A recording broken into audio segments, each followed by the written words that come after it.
The Commentary Booth is a show for media lovers by media lovers just like you. If you want to support the show, go to jamiapsmedia.com.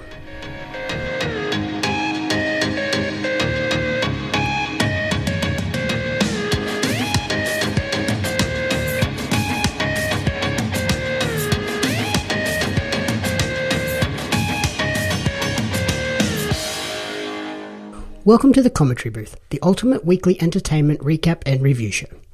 My name is Jamie Apps, and each week I'll be joined by a rotating cast of co-hosts to run you through the entertainment media we've consumed during the week. Along the way, we'll provide you with insightful commentary and reviews. This week, I'm joined by a DJ and music marketing executive at Teg Live, who lists their favourite movie as Donnie Darko and is conflicted about favourite TV shows since last time we spoke. Welcome back to the show, Jaxon Carr.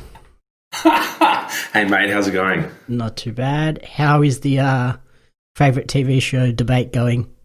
Oh man, I still don't know. Like, I'm up at my parents' house for the long weekend, and Parks and Rec was on, and I was watching it, and Seinfeld was also on Foxtel, and I watched Parks and Rec over Seinfeld. So they say actions speak louder than words. So I don't know where we are with that, but yeah.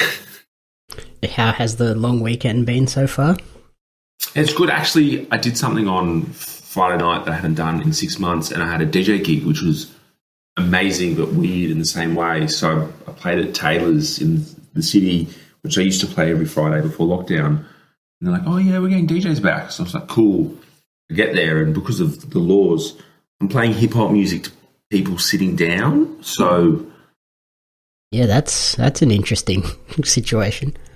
Yeah, I get like venues having like DJs at like Watson's Bay, for example, in the day where they play house music, and no offense to people who like house music, it's not something that's going to make you want to dance as much as listening to like hip hop and me playing like Outkast, Miss Jackson and Shaggy. It wasn't me. Like, you want to dance, that stuff. So people just like table dancing, and I played like WAP, and that was, a few people had to get told to sit down, but it was fun. It was good to be back. So I've got 2 more gigs there this month. So yeah, hopefully things are heading in the right direction. Yeah, it's at least we're sort of starting to see opportunities like that coming back, and the numbers are way down. Like, I think we've had nearly a week of 0 cases, is it? Yeah, and Brisbane or Queensland, right now, you can stand up at the pub, so hopefully, we're not too far behind now. Yeah, and then they've extended their border buffer zone and go to South Australia now if you want to. Yeah, a friend of mine's actually going to South Australia in a couple of weeks. So, and then they're opening the borders for Tasmania soon, which is good for girlfriend Ali because she's from there. So hopefully she can go down and see her friends and family as well. So yep. See though, if you do go to South Australia, you kind of have to go the long way. You can't take the direct route. Why's that? Because you can't go through Victoria. You have to literally go all the way west and then south. Oh, wow. You have to go directly into South Australia and down. You can't cut through Victoria even if you don't stop. Wow. It's funny, like the weekend before the lockdown started, coincidentally, I went to Adelaide. I'd never been there before, but I was actually got to go to the airport, got to go on a flight, and I didn't even realise then like everything happened. So yeah, it was kind of weird being in the airport in Adelaide 6 months ago, just thinking about it. And I guess when people are starting to go into state again, they might be feeling a bit weird, but it's just the COVID norm, that's what they say, I guess. It is very strange that now that it's kind of the only place we can go, I kind of want to go to Adelaide. It wasn't that bad. Like, I never really wanted to go, and I got invited to this wedding, and I went with Ali, and she's like, oh, Adelaide sucks, and we went, and Adelaide Fringe was on, and I kind of liked it. I'd like to spend more time there, but Adelaide has a tick for me. I'm not going to lie. Definitely a good time to go when the Fringe is on, though. Heaps of stuff on. Yeah, because we went to this wedding, couldn't actually go to anything at the Fringe, but like they still had like this Fringe markets and stuff set up. We had this really nice burger, and we looked around, and the town was buzzing. And I can't remember his name. Radio. We were walking in the street, and I don't know, this famous radio disc jockey walked past. He goes, "Hey man, nice moustache." And I was like, "Oh, thanks." I didn't know who it was, and Ali was like, "Oh, this was so and so," and I can't remember now, so that's actually a really bad story. I think the only reason I would kind of want to go there is I have a couple of friends that live there now, and then I wouldn't mind going down there for one of the cricket matches, like the Test or the One Day or something, for the Australia Day One Day match or something. Yeah, and they also have the day nighter match, and Adelaide Oval looks so nice whenever I watch the cricket, and I've seen like the sunset, it looks real like beautiful and Yeah, it looks like sort of what a movie of a cricket game would be. yeah, exactly. Man, I'm so happy the cricket's back though. Been watching the women's cricket that was on TV yesterday, so Yep. I needed a break from the NBA finals because I'm going for Miami and flicked on the cricket. It was good to see that they had women's cricket and women's rugby league on free-to-air television yesterday, which I think is a great step forward for the women's sports. And I think the cricket was on like the main Channel 7 channel too, wasn't it? It wasn't on one of those random offshoot channels. Yeah, it was on Channel 7. I can't remember which one the rugby league was on because I was watching it on Foxtel, but I think it was on maybe like Go or something. But that's still amazing that they're getting this coverage now, and it's good that we're good at cricket at the moment as well. For me, on the long weekend, I went down to Sanctuary Point yesterday and walked around the beach and Oh, yeah. just had a nice chilled day. It was nice, pretty nice. Haven't been down there for bloody years since I lived down that way, so it was nice to actually go down there again. That's down near Shoalhaven, yeah? Yeah, so it's about 20, 25 minutes further south of Nowra and then out towards the ocean. And it was very nostalgic. There was a lot of things around that were from your childhood down there, or has it kind of changed a lot since? Not so much this weekend, but a couple of weeks ago when I went down during the week for dinner, walking around the shopping centre, I was like, holy cow, this place has... like, it's literally like walking into a time warp. I think 90% of the shops in that centre are still exactly the same as they were and in the exact same spots. There was a couple of changes that were like, oh, that's devastating, but the rest of it was like, oh, this feels like 2000. How is the tourism down there? Because I know I'm up in Nelson Bay at the moment with my parents, and literally everything's booked out, and the only things that aren't booked out, the prices have gone up, and it's kind of nice because I was up here during lockdown, and then I was walking around the town yesterday and just thinking about where it was and how buzzing it was, and yeah, it's actually really good for the local economy up here. So was it kind of like that down there as well, or?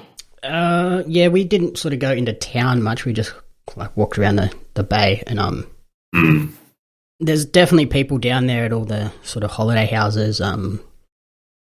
From what people were saying, it's like been super busy pretty much every weekend since people were allowed to travel again. Yeah, awesome. And then this weekend the traffic was... We left early from my place and it wasn't too bad, but apparently later in the day it got really busy. So yeah, we left at like 7 a.m, which is a bit tough for me after my gig the night before, and we got up flying like 3 hours, but my family had a friend come up to stay, and it took them 5.5 hours because there was an accident on the highway. So when I saw all these like videos and stuff online, oh, not nice. Yeah, yuck. So what else have you been checking out while you've had the bit of extra downtime? Man, I moved a couple of weeks ago, so I had like a frantic 2 weeks of moving, and then it's just been nice the past week because fortunately my hours have gone down with JobKeeper, so for the past week I've actually had a lot of time to watch some stuff. So I've got Stan and Binge for free through Telstra, so I was like, you know what, I'm just going to make the most of them. And I checked out this show called, like this true crime documentary called Love Fraud on Stan, which was wild. It was a 4-episode series, and it was basically about this guy, gentleman named Richard Scott Smith, who basically used the internet to prey on women, search for love. Like within like 2 or 3 days of meeting them, he's like, oh, I love you. And like he got married to like 6 or 7 women, and he just basically like got all this money out of people, like over $1 million out of all these women, like separate women and stuff. And came out a couple of weeks ago, and it was just, I feel sometimes with these mini series that go for like 4 episodes, they kind of drag it out 1 episode too long, but I think because they have to meet their quota. But this thing, just watching this guy and just how he preyed on these women, and he'd be seeing like 2 women at once, and he's just a psycho. And then these women form like a group blog. They got this bounty hunter to basically like help track him down and be like, what the hell? And it was like a period, I think, in like 2016, and yeah, this guy, I don't know how he got away with it, but it's just wild, absolutely wild. I couldn't believe what I was watching. It sounds like very reminiscent of last week I was speaking to Leah about Dirty John. Okay, yes. It sounds very sort of similar to that, of just the dangers of meeting people online. You never really know how true they are. Oh, that's the thing. They just preying on middle-aged women and stuff that might just have had previous heartbreaks in their life and stuff. And that's the thing. When you meet someone online, you don't really know the true story because they only put their good things forward. And funnily enough, I met my girlfriend on Twitter of all places, and you know what you're like. You've seen me on Twitter. I just don't care. Like, I just tweet what I want, and it feels like people get to know you more genuinely. Whereas like these dating apps, I know I've had like bad stories of meeting girls and stuff, and I just couldn't imagine what it'd be like to be like a middle-aged person, gone through like a divorce or a heartbreak, and then this beacon of light comes into your life, and you just promises all these things. This guy was like, "Yeah, I'm going through this lawsuit, malpractice lawsuit. I'm going to get like $17 million," and like he forged all this like paperwork, and he literally said the same story to all these women, and all the women were like, "The hell?" Like, he's saying the same thing, and he just goes through the same cycle with the women being like 2 or 3 days in. He says he loves them, then he moves in with them, and then he screws them over. And then one woman even like left her husband, drained the savings account. They moved to the Ozarks, opened up like a fish restaurant, like, you know, they're like fishing, whatever. And they went down and they tracked him down, and then like the bounty hunter even like falls in love, because the bounty hunter was a woman, even falls in love with someone's ex-partner that gets scorned. Like, it's, you watch it and it just, everything that's happening, like, nah, this can't be real. And yeah, unbelievable. Like, it's like you couldn't write this stuff, and then it's actually based on fact.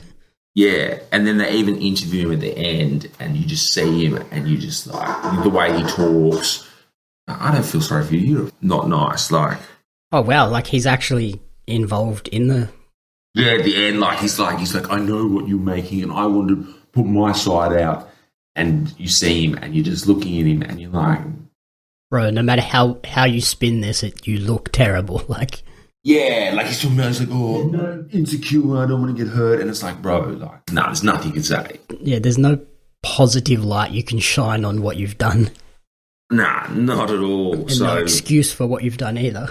Nah, nothing. Like, he showed no remorse and stuff. And I was kind of, like, without giving too much, kind of sad at the end when they actually, like, confront him and everything goes through. The women are like, oh, yeah, because, like, the police get involved because there's fraud and stuff, obviously with the name Love Fraud. And, yeah, like, I guess that just also shows the perils of, like, the justice system, that people, different types of crimes get looked at differently and stuff. And if there's not enough evidence, physical evidence, people don't get the punishment they probably deserve. And I think he kind of gets away with a lot at the end. There's only so much that they can prove. But, yeah, it's good. There's a lot of cartoon fillers and stuff, so I got to a point where I just fast forward through that, so let's say about 30 seconds or a minute. But all in all, it was pretty well put together, and it was just mind-blowing. And I was looking it up before I watched it, and on Rotten Tomatoes, it's got like 92%, which is of Rotten Tomatoes. So, yeah, it's a ticket for approval for me, that's for sure. Nice. I'll have to tell Leah to listen to this episode, because I think she would enjoy that show. Yeah, I think she would. Like, based on, I was looking at Dirty John actually last night, because I was just on Netflix and I was like, oh, that looks good. But I was like, no, I can't watch that too soon after watching Love Fraud. So I think that's next on my list. Yeah, thankfully found someone good online. Like, it's hard, it's scary, but there are good people out there. Yeah, that's the thing. You can't really put up a barrier and say there's all bad people and stuff. But I guess us being older, we've kind of done it for a few years. You can kind of filter through all the BS and like, you can pick up those red flags pretty quickly. Yeah, absolutely. So yeah, on that sort of mini series type thing, there's another one on Stan Des. Yes, I've literally finished that this morning. We finished the 3rd episode. Okay, yep. I really enjoy series that are set up like this, where it's 3 or 4 episodes. It's not like you're committing to. Like, Dirty John was good, but I think it would have been better if it wasn't 10 episodes. Like, that's a big commitment sometimes. I actually started watching Des as well, because I put a tweet out on Friday afternoon because I was just relaxing before my gig. Someone was like, watch this show, Des, and I looked at it, I was like, oh, this looks cool. But I actually thought it was like a documentary, but then when I found out it was like a mini-series TV show, I was like, okay, this is cool, but I only could do like half an episode. I don't know if it's because I was just relaxing before my gig and I just needed to watch something that I could not think about, or whatever, but I couldn't really get into it. But if this is something that you finished and you enjoyed, I think I might have to give it a second chance. Yeah, it's definitely, like, you can clearly tell it's a British production. Like, it's the way it's paced and the style of it is very British, and it's pretty slow. But I think once you get past that first episode, you see like how crazy this whole story is with Dennis Nielsen, who was basically a serial killer in London, and he preyed on young men, like young sort of gay men that didn't know. They were still sort of finding their way, or they were struggling in life because of their sexuality. They were homeless, or they had addictions, and then he sort of came in and gave them like a positive light, helped them out. He's like, just come back to my house, you can sleep in a warm bed, I'll feed you, and then he would eventually murder them. And just seeing David Tennant in that role it was weird, because every time I look at that guy, I'm like, oh, that's just Doctor Who. But yeah, that's why he looks so familiar. I was watching him going, you look familiar, but I couldn't actually put my finger on it. So yeah, so he was not the most recent Doctor Who, the one before they changed it to a woman. But yeah, so watching that, I was like, oh my god, why is Doctor Who a serial murderer? But he was so nice as well, like, because I only watched the first bit, but like, because they start pretty much within like, I don't know, 10 or 15 minutes, he's already been arrested and he's in like cops or whatever. And he's like, yeah, I did it. He's like, and then like he's talking to his lawyer, and the cop's like, oh, you've caught like you've had like 2 or 3 people. He's like, no, I've done like 17 or something. And he's always like, and he's like, no, I don't care. Like, he's full like straight up and nice about it, and just like, I just don't care. So yeah, it's like, I think it's that idea of like serial killers, like, yeah, they don't want to be caught, but they also do. Like, every serial killer that's ever been caught, it's been kind of because they wanted to be caught. Yeah. It's never really because they made a mistake. It's kind of because they got too brazen about it and sort of wanted to be caught, really. And yeah, he is super upfront about it. He's like, driving back to the police station, how many people have you done this to? Oh, 15. Like, yeah, 15, that's right. Because it was in the 80s, it's in the 80s and stuff, so I always like watching shows that go back, like period dramas or whatever. And it was funny, like one of the actors, one of the police officers in it, they were at the crime scene. He was actually in Ali G in The House, and I love Sacha Baron Cohen. And it was just funny, like seeing this. And it was this guy in Ali G in The House who didn't talk until the end. And yeah, it was just funny. I love seeing like actors that you've pigeonholed as one type of person. Comedy, like, I remember this guy from being younger, and then he's now in this serious role, but he was still like a bit joking around with stuff. So you always like seeing actors you haven't seen for a while, especially in British shows and them developing and stuff. So yeah, but yeah, I think it's definitely one to like push through, because it is only 3 episodes. They're about 45 to an hour long each, but it is a pretty intriguing, crazy story. He was just killing people and then putting them under the floorboards, or boiling their heads so he could get rid of the skull. Like, what? Yeah. Imagine keeping on that in your house. Yeah, literally just wrapping them in plastic and putting them under floorboards. Different times. It was crazy. But when I was putting together the graphics for today's episode, Googling Des TV show, and the images that pop up are David Tennant side by side with Dennis Nielsen. Oh my god! I just googled that then. Oh my god! No wonder they cast him in that role. Oh, like, they are eerily similar. Wow, it's funny. It's funny you say that, like casting people, because I've been getting a lot of things on my Facebook lately about the latest season of Peaky Blinders, and Hitler's going to be in it, and Rowan Atkinson is looking like he's going to be playing Hitler. And you look at photos of Rowan Atkinson like dolled up and like the Hitler stuff without his little stupid moustache. But I look at that and I'm like, oh my god, I can't unsee it now. It's actually amazing, like seeing these actors and just the comparisons of them to the people who they're portraying. And I watched another show called Mindhunter a few years ago, and there was one of the killers that they were interviewing in jail, and just the mannerisms, like, because he did like this speech about people, and the mannerisms that he was doing, they compared it to the original killer, and it's just the casting in some of these shows is absolutely wild, unbelievable. That's uncanny. Yeah, like they're not like, yes, these people are great actors, but they also just have that look, which was just like, yep, you have to be this person. Like, yeah. Oh, I could have closed that. That's freaky. Yeah, it's weird. When I googled it, I was like, oh, I didn't realize that they looked so similar. And then when it popped up, I was like, oh, geez, no wonder he was cast in that role. Yeah. Oh man, that's freaky. Goodbye. Wow. Okay. Yeah, okay, that's it. After seeing that and then hearing, I'm gonna push through it this week. And then yeah, I watched another miniseries as well on the SBS On Demand. I love SBS On Demand. Yeah, so this is another English series called The Salisbury Poisonings, and it's a dramatization of. Do you remember back in 2018 when those two Russians were poisoned in Salisbury, in England?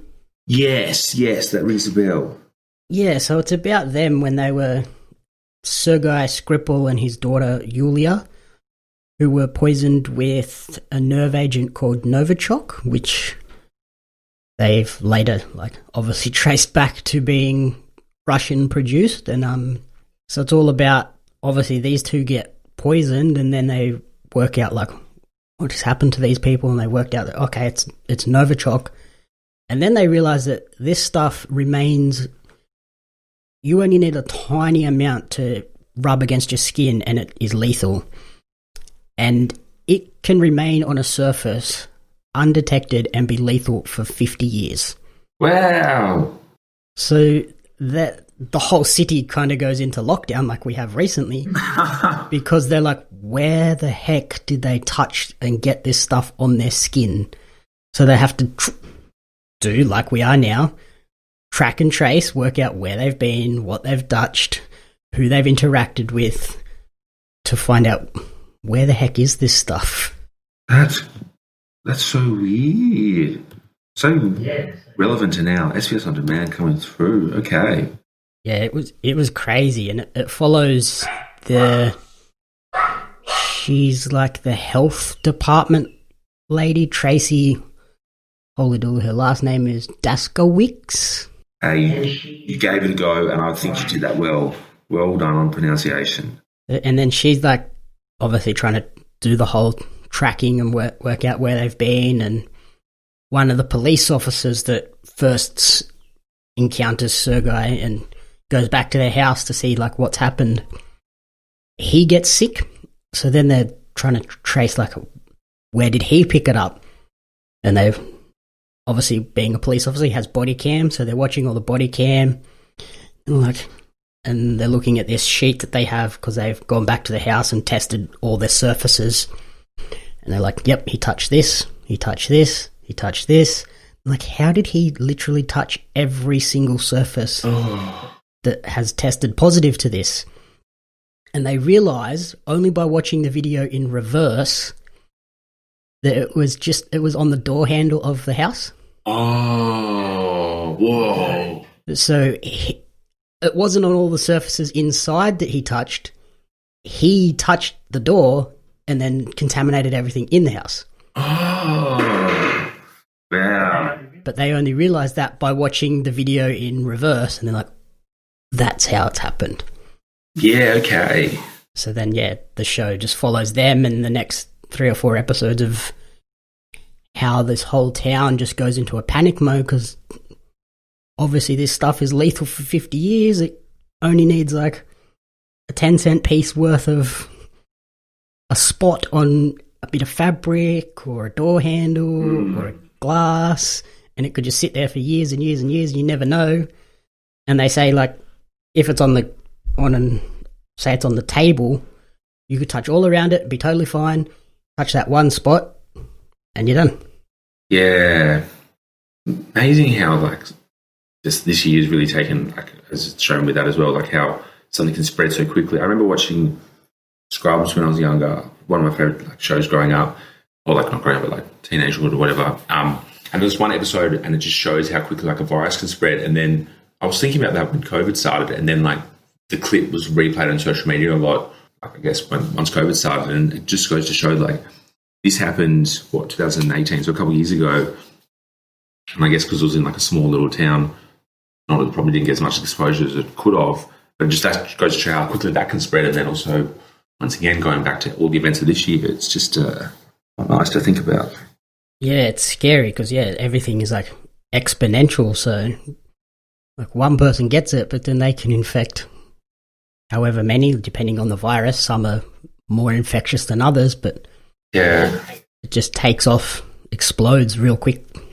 Yeah. I think COVID's like one person can infect 7 or something, but then there's, I think, measles and others that you can infect up to 20 people at a time. And so when it's like that, it just takes one person to get it, they give it to 20, then they give it to 20 more each. And it's like very scary. Scary stuff. That's why everyone needs to wear a mask and wash your bloody hands. Yeah, I met Ali on Wednesday at Entertainment Quarter, and they have these markets on. I have my mask on, but literally no one was wearing a mask, and I think people are just getting complacent now. So one thing that annoys me, like when we went out for dinner the other night, bathrooms really stress me out. Yes. When they have a push to go into the bathroom, but to get out, it's a pull handle. You pull, No, these doors should be the other way around. Yeah, absolutely. Like, you wash your hands and then you have to dirty them again by leaving. It's gross, but I've seen plenty of people that don't wash their hands and then they just grab the handle and then you're like, oh, I'm stuck in here now. Oh, like I saw the other day, I went to the toilet and then someone just left straight away without washing his hands. And I'm thinking, that's disgusting any other year, but out of all the years with everything going on, wouldn't you think to do this now? And then also I was in Westfield the other week and then I was trying to leave and I didn't want to pull the door and I was like, I'll just get like a hand towel. But now they will have a bloody blower machine. So I actually went and just got some toilet paper and opened it because that's what I do because I just don't want to risk touching stuff. But yeah, it's just silly design. Like, yeah. Either have it so it's one of those doors that you can push both ways or spin them around. Yeah. Like it should be push out. Just silly. Yeah. No, I'm with you there, man. Ugh. Anything else you checked out this week? Man, I've actually, because I had a pretty relaxing week, I've checked out a few other things. I caught the fact that last week you watched that Class Action Park documentary on Binge. Yes. Man, I watched that last night. It was so good. It was so wild. Like, I always love action parks. Like when I was in America a couple of years ago, I always wanted to go to Six Flags, and I went, and it was dope. I can remember going to like Luna Park when I was younger, and Wonderland out west, and whenever I got to Queensland, I'd like to go to the action parks. I could have seen myself go to Class Action Park, like the action park in the 80s, and I would have just been ruthless and gone on everything. But it was just a very interesting look at seeing what the guy wanted to do and looking at all and just them not caring. And then the thing I found the funniest was that Donald went there, Trump, and he was going to invest. And then he went there and he's like, no, actually, I'm not going to invest in this. If he's not investing, there's a problem with this joint. Like, whoa. Mm-hmm. I love that the guy was just like, no, I like this idea. I'm just building it no matter what. And there's engineers being like, that's not going to work. He's like, who cares? It looks cool. Yeah, and he's like, and she's like, yeah, we'll start building it. And then when we're building, he's like, no, I'm just going to fix this and this. And it's just like, and then he's like, I'll give you $100 to go on the ride. And the kid's like, yeah, come out like all bloody and bruised and stuff. Yeah, paying the kids $100 just to test this crazy ride that's breaking teeth and arms and knocking people out. I would have been so rich if I worked on there. Like, it was just, because the 80s were just wild, but it was just, I quite enjoyed it. It was just a good, easy watch, and it was fun. But the thing I found weird at the end, like, they tried to, like, glorify him and just saying how there was a part of him which was just crazy, but then he was also, like, a philanthropist and, like, real nice and stuff. And they're going, stop trying to make these, like, he made a death trap. Like, stop trying to make these people look good. But all the kids at the end were like, yeah, we knew it was we loved it, and yeah, it was just I want to go. I want to go on some slides. Well, yeah, it's now reopened as Action Park, but with I think it's his son or something owning it now, or one of the sons of a manager or something. Oh no, it was someone that used to, someone that used to work there or something that he's just reinvented and stuff. But I just felt, it was fun. I liked it. I really want to go to Action Park now. But yeah, it's definitely like it's a documentary that you learn something, but it's also enjoyable. It's not like a heavy documentary where you're sitting there going, oh my God, like, yes, people died, but it's conveyed in a way that is like, oh yeah, this is like a fun time. It's an easy hour and a half or whatever it was. Yeah, it was just perfect to put on. Like, it was because obviously the last documentary I watched before that, Love Forward, so I've gone from that to that, and I was like, oh, this is fun, like a nice thing. It was a bit heavy when they were talking about the deaths and stuff, but they talk about that in the trailer. So, I'm happy I checked it out. Been just pulling through with some good content. Unfortunately, they don't have an app on my Samsung TV, so I have to go do it. There's like an internet browser. I have to do it through there, so it's a bit clunky, but hopefully I'll get an app soon. I've really been enjoying using Binge, so shout out to Telstra for the 3 year subscription. How funny was the medical tent or medical shed or whatever it was, where they just had the circle painted on the floor? Like, if you stay in this circle the whole time we're spraying you with this antiseptic, you can get a free pass. Like, nobody ever got a free pass. And one of the guys was like, oh, yeah, I had this big thing of free passes to give out to people if they had ever any injuries or had any problems, but I never gave any to my friends. And, Yeah, that's a massive indictment on the place. Like, if a 15-year-old isn't giving his mates free stuff. Yeah, and they were just driving the go-karts around on, like, the highways and stuff. And the guy's like, one of the guys getting interviewed was like, yeah, I did that. Yeah, it went 60 miles an hour. Like, that is ridiculous in a go-kart. That's a death wish. No wonder it's called Class Action Park, but... Yep. Oh, man, that was good. I started watching something else on Stan called Pen 15. Remember writing that when you're in school? It's basically, I saw like the caption of it, and it was basically about these 13-year-olds starting high school in the year 2000. So I'm sitting there going, wait, I was in high school in 2001. I was like, yeah, this would be like a cool nostalgic thing, kind of like, I guess that 80s show when we were growing up. That's that 70s show when we were growing up. So I was like, yeah, it was on Stan. I'll check this out. And it was bloody weird. Basically, these two actresses, they're like adult actresses, played themselves as 13-year-olds in school. So first of all, I'm sitting there going, okay, so you've got these like adults playing 13-year-olds. Usually you see like adults playing like 17-year-olds, and it's weird, but you're like, okay, it's acceptable. It's close enough. Yeah, but they're playing these 13-year-olds, so I'm like, okay, I'll give it a go. We'll see how it is. It was a bit weird, but then like the adult actresses were like, it was obviously the kids with hormones and stuff, and they're like, oh, that boy's so hot. I'm there going, no, this is too weird. Yeah, that sounds like borderline creepy. Yeah, like it's classified as a cringe comedy. So I watched a few episodes hoping that to have this nostalgic trip about high school, and it's like MSN and flip phones and texting your crush. And yeah, I think I watched like 2 or 3 and I just stopped. I was like, no, this is just too weird for me. But been renewed for a second season, so I don't know if it's something I need to persevere with. But yeah, definitely. Like, it feels like it would have been better if they just used their story and actually cast 13, 14-year-olds to play the parts. Yeah. With that, I can deal with it, but like, yeah, just with them sexualizing other kids and stuff. Yeah, when it's just two adults, like, this is, no, too far. Yeah, and like the second episode, they start drinking, and I didn't start drinking until I was like, my parents were in the other room. 18, no, when I was like 15, 16 maybe, and... Yeah, it definitely wasn't 13. Nah, not at all, but I don't know, there's 10 episodes, I might give it a go later on, but I just had to pull out of it, so that's, yeah, just too cringe for me. Yep. And yeah, obviously this week, South Park dropped their first ever 1 hour special episode, the pandemic special. I saw some stuff about that online, and like out of everything South Park's done, this was the most controversial. Was it? I don't know. I just saw these tweets about, like, there was this one clip about that like people were just blowing up about. Yeah, well, it covers a lot of ground. Like, obviously, South Park have always been right on the money with current affairs. This one, they focus on, obviously, the US's response to COVID. Or lack of response.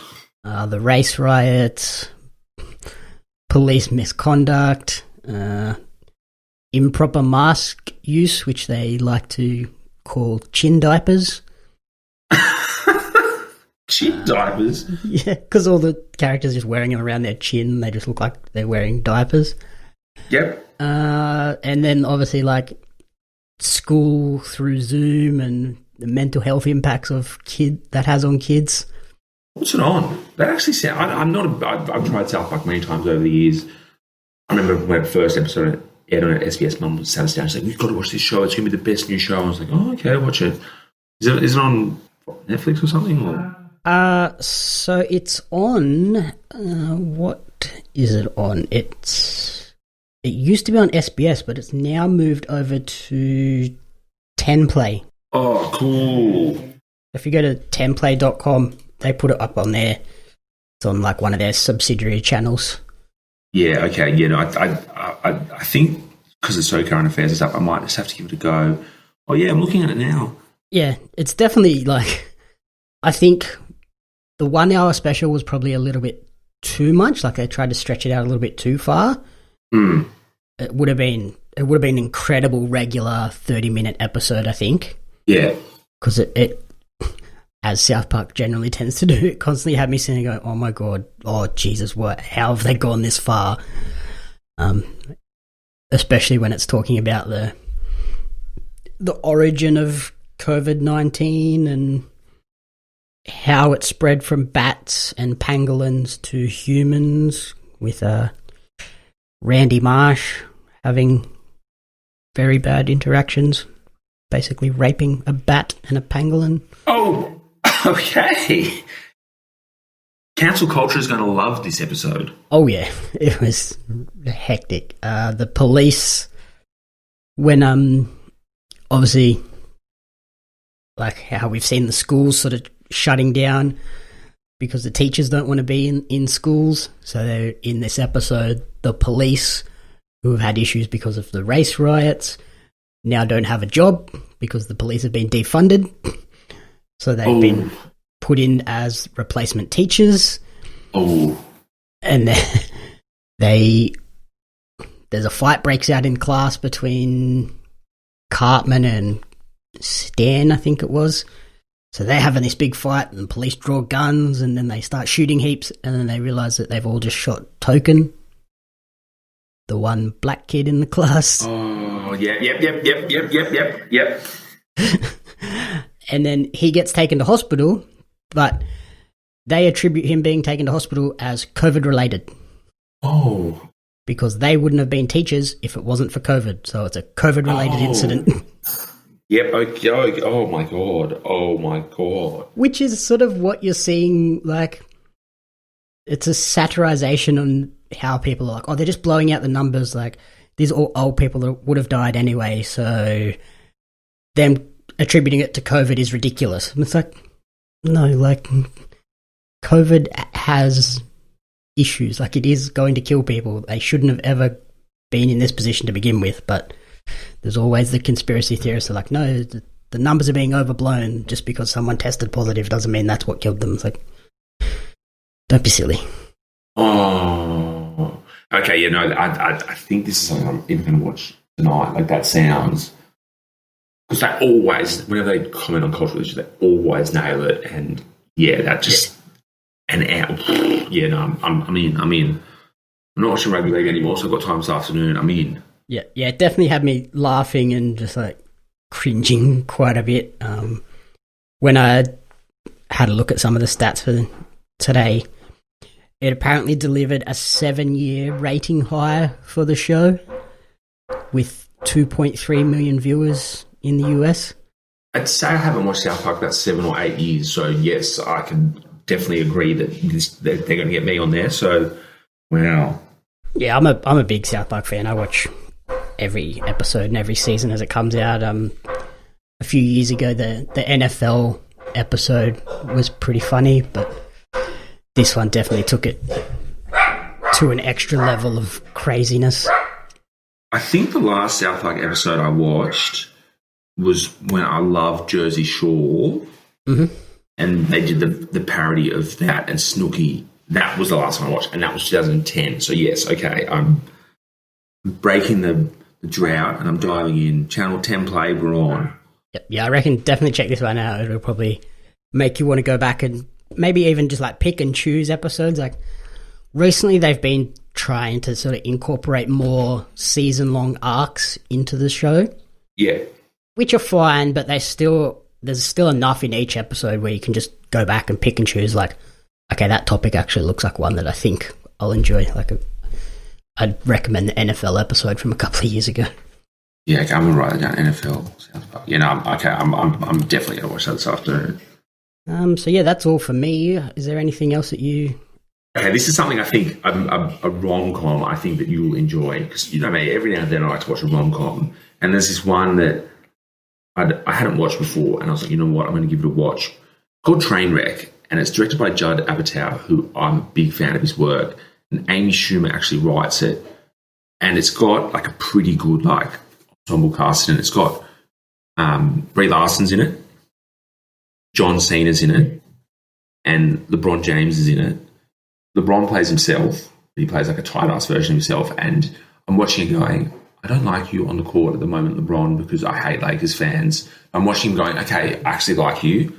John Cena plays like Amy Schumer's boyfriend in it for a bit. And he's just basically plays this roid head who's just so obsessed with himself and has a few homosexual tendencies.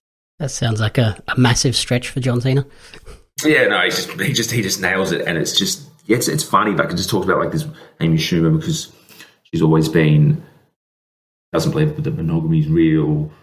So it's kind of, I think Amy Schumer wrote, so I think it's kind of based on like her as well. And it's got Bill Hader in it, who's I know a lot of Judd Apatow stuff. Like, he was in Against Sarah Marshall as old mate's brother, and yeah, it's a good feel good comedy. Like, if you have some downtime and you just want to watch something funny, and I think you'd like it because it's got John Cena in it and LeBron, and it's just funny. Like, it's just a good thing. It's just basically she finds this man that kind of changes like her opinion on dating, and it just goes through the cycles as any rom-com does. And the ending's a bit cringe, but I think they did that in a way that taking the piss out of rom-coms in a way as well, because Amy Schumer doesn't seem like she's very relationship type. So I think she kind of wrote it as like a bit of like a, hey, this is me trying to be lovey-dovey. So that was on Binge. Okay, sweet. I have to check it out. Like, I remember when it first came out, when they were sort of promoting everything and saw that John Cena was in, I was like, oh yeah, I'll have to check that out, but I never got around to it. I think probably because Amy Schumer, like, usually is not my style. I've watched a few of her comedy specials and they just don't click with me for some reason. Yeah, I've never been a fan either. I think that's the reason why I didn't really watch it. But then I was like, you know what, I'll just give it a go because I'm just looking for something. And even Method Man's in it as well, and he's my favourite Wu-Tang man. So, yeah, it's just dumb. It's just a dumb comedy. I think it's something to watch if you just need some chill time and just want a bit of a laugh. Yeah, I'll see what we can do this weekend. I'm probably looking for some chill-out movies later rather than... Yeah. We've tried to watch Talladega Nights like 4 times and just still yet to get through it. Just like, no. Oh, I watched that when it first came out and I absolutely loved it. I even bought the DVD, and then it was on the other night, like some point this year on Foxtel, and I tried to watch it and I was like, I don't really... Oh, I love it, but it's just not clicking with me as much as it used to. Yeah, absolutely. I'm exactly the same. We watch a bit and then just get over it, so we're just... But speaking of Talladega Nights, and one of the actors in it, Sacha Baron Cohen, have you seen the trailer for Borat 2? I haven't actually watched the trailer. I saw it pop up, but I didn't get around to watching it. I'm definitely still excited. As soon as I heard about the movie, I didn't even realize they were making a second Borat movie, but I'm definitely checking it out. Like, I didn't realize they were, and then I was on TikTok and I was just watching a video, and this girl posted a video of Borat in a car, and I'm going, like, filming. I'm going, wait, what is this? Is he doing like a little comedy special for something, or is it just like a one-time thing? And then all of a sudden during the week, this Murmurs of Borat 2 comes out, Borat is my favourite comedy movie of all time. I remember when it came out. I think I saw it like 3 or 4 times in the cinemas. Came out when we were on schoolies, and I was on schoolies, and I saw it twice in the movies at schoolies. Like, wow. I watched it recently, and it still stands up. I love it. I love it so much, and I watched the trailer for it, and I was pissing myself laughing, and it just oh. Yeah, like, they did such an awesome job of sort of hiding the fact that it was coming, and then all of a sudden this week they're just like, bang, it's coming out, it's coming on Amazon, and it's coming on this day, and here's a trailer. Like, whoa, what the heck? Where did this come from? Yeah. Like, apparently they had to film it like in a few different countries and stuff, and he had to go through places with like bulletproof vest on, and wouldn't be as undercover as the first one, but just looks wild, and he just knows what he's doing. Like, just watching the trailer, like, dresses up as Donald Trump and goes to a rally. Like, Sacha Baron Cohen must have literally the biggest balls in the world. Like, I think he needs to get Guinness World Records for the biggest balls, because the things he does and gets away with, especially in America where they're gun crazy. Yeah. Very nice. Yep, I'll definitely be watching that one. It's coming out on the 28th, I think it was. I thought it was the 23rd. Okay, maybe it was the 23rd. It's towards the end of this month, though. I know that much. Yeah. Because I've put it down for us to chat about on our November 4 issue. As soon as I saw it, I was like, yep, that's a Jaxon one. Yeah, it's scheduled release on October 23rd on Amazon Prime. Yes. That is a Friday. There's my weekend sorted that weekend. Yes. Oh, I'm pumped. Speaking of the original, though, my funny story with that is a couple of years ago when we were up on the Gold Coast for Sean's Bucks party. Woke up one morning, everyone was still hammered and dying in the room, and I was obviously being sober. I was like, right, I'm going to go down into the Gold Coast, into the mall and get some breakfast. Had some breakfast, and then I still had time to kill. I was like, you know what, I'm on the Gold Coast, I'm going to go get a tattoo. Oh. Went and booked in to get my ribs tattooed. Oh. Went back in the afternoon to go and get it done. Laying there on the table, my tattoo artist is working away on my ribs. The other guy in the shop doesn't have anybody there. He's just chilling, waiting for someone to walk in, asking for something to get done. He decides, I'm going to watch a movie. I'm going to watch Borat on this TV that me, as the person getting tattooed laying on this table, can see. Oh, no. I'm laying there, getting my ribs tattooed, just being like, I need to not laugh and I need to stay still, but this movie is hilarious. Oh, no. Oh, no. Oh. So I managed. The tattoo was fine, but it was a very difficult tattoo, not just because of the pain. Oh, and ribs. I don't have ribs, but I have ribs, and your top of your feet are like two of the worst because it's on the bone. And I literally can't watch Borat without laughing. I literally just would have been like, nah, you need to turn this off. I can't deal with this. Put something bad on, like. There was a lot of me just like gritting my teeth, being like, don't laugh, just stay still. Oh man. Proud of you for getting through that. But I have both of those spots that you just mentioned tattooed. Yeah. The foot is way worse. Oh, yeah. I'm just feeling my foot now, like it's a bit tender. Because I've got my legs, but like my worst ones were like on my shin, but the half where the bone was. But that compared to feeling your foot, oh, no. Braver man than me, my friend. When the Sharks won the premiership, the next day I went down and got the logo on my foot, and holy dooly, let's not do that again. Like, I need to go get some like touch-ups done to it, and I just am not keen. I'm not keen at all. Yeah, no, it doesn't sound like a good time. I think my worst ones have been hungover, but besides that, I don't think that would be pale in comparison to the foot or ribs. Yeah, like I've Big got no from me. Like, the ribs hurt, but when I got my foot down, I was like, oh, yeah, this is the spot. This is not fun. And I've got like behind my ear, and that was nothing. That was totally fine. Oh yeah, I never thought that to do that or that would be too bad, but yeah, I pretty much almost fell asleep on the table when she was doing that. Perfect. So what you're saying is you've got one foot. Yep. what would you have to? You should get the commentary booth tattooed on your other foot. The logo. Why would you put that idea in my head? I just told you how much it hurt, and now you want me to go and get it done again. Yeah, should set like a milestone. Like once we get X amount of somethings, you get it done there or somewhere else. Okay, I'll look at the stats, and when I can work out one that is worth that, I'll put a post up, and you can come and vlog it. Yes, yeah. Watch me just cry. Perfect, done. Look, aim to do it for the first weekend of December, and we can do it on the first weekend of December. I kind of hate you right now. I'm just being that bloke now, aren't I? How is the old vlogs going?